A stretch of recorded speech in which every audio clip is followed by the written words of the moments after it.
Welcome to my why am I losing distance? Why is my golf swing losing me distance? There's a couple of reasons why your golf swing would lose you distance. It's usually not because you're swinging it too slow. We all know that equation, faster club speed equals more distance. It's not always true. So it might feel like you out there in golfer land puts a bag full of effort into it, loads of speed, but not getting very much out of it, not getting the distance that you deserve out of it. So why could that be? Here's our first part today, and especially with the irons. If you feel like you're hitting driver nicely and they're going quite far with the driver, but the irons aren't, again, you feel like you're putting a sack full of effort into it, but it's not quite happening. Usually, it indicates you're putting too much loft on the golf club at impact. What do we mean by that? Well, the loft, as we all know, for those of you who don't, is the angle between the shaft of the golf club, the hosel, and the face of the golf club. We've got loft there, okay? And that's what gets that ball up in the air for us. The problem is, what a lot of people do is come into the golf ball, not realizing it, introducing a hatful of loft onto that golf club.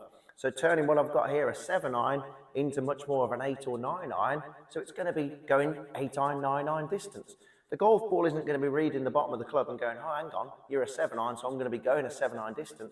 It's going to say to us, well, hang on, I'm going to go as far as your 8 or 9 iron because that's the amount of loft you're putting on me. So what I want you to do out there, if that goes for you, if your ball is going too high and not far enough for the amount of effort you're putting in, I want you to feel this. I want you to feel coming into impact, just do these little half swings. And what I want you to feel is that handle really ahead of the golf ball at impact. Now, I did a video on this many, many moons ago, and it's the same thing. This is so, so important, huge, important message to send over to you guys out there who struggle with distance. So we've got to make sure when we coming into impact, we feel like the handle is ahead. Or again, in right-handed golf world, we need to make sure the back of the left hand is pointing down for as long as we possibly can get.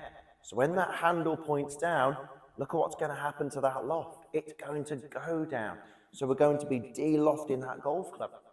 And you'll notice when you take little half swings, and please only take little half swings, don't go your sort of full John Daly route on the way back before you do this. If this goes for you, just do little half swings, maybe a little bit of acceleration coming into impact, but half swings mean pocket to pocket. We don't want to go all the way back, especially when we're trying to drill like this. So feel that back of that left hand pointing down for as long as you can. And when you do these half swings, you'll be absolutely amazed, you'll be absolutely stunned by just how far that golf ball is capable of going.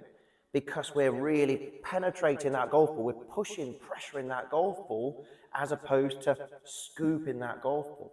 So we really need to get that feeling, that back of that left hand is pointing down for as long as possible. And then, and only then, when we're ready to put it into a full swing, will what we call later release, i.e. that back of that left hand pointing down, and then release that golf club like you normally would do, like the elite golfers do. So feel that back of that left hand pointing down, because you'll lose distance because you're increasing the loft. We'll gain distance if we decrease that loft.